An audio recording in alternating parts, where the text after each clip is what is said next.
Good afternoon po sa inyo lahat. Then we have as Gilbert Tyron Perez.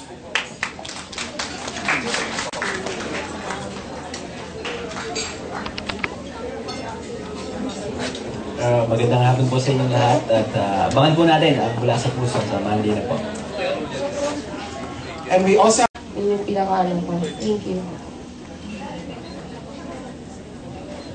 Ako naman po, 4 years old pa po ako. So, hindi ko po para naabutan. Pero, excited naman po ako ngayon na makita talaga kung ano yung mga pangyayari.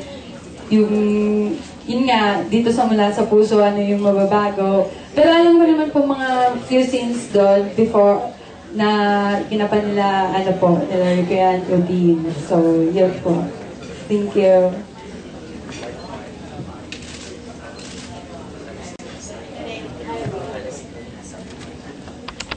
The Voice. Magandang hapon po sa inyo lahat.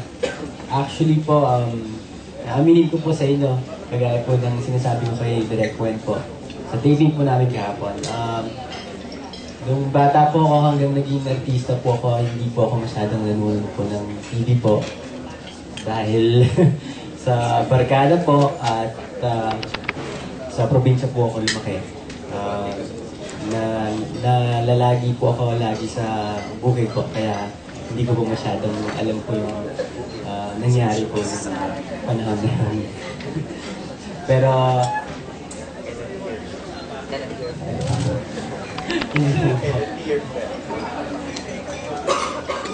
Hello po, good afternoon. Ako po, hindi ko po naabutan yun. 1998 po ako pinanganak. Kaya hindi ko naabutan yun. Sabi ko nga po kay Daddy na bumili ng DVD para mapanood ko yung mga acting ni Patrick.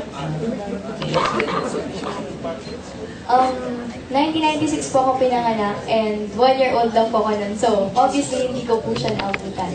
Pero I searched a lot about my character sa internet po. Kaya ay, medyo alam ko na po yung role. Okay na. Means 1996, so 1 year. Actually, Ricky, ikaw ang next nga eh. Request dito sa table, sagutin mo rin daw yung question. Kung inabutan mo. Actually, ang totoo po, I was, Mula sa Puso was my very first show sa ABS nung pumasok ako sa ABS.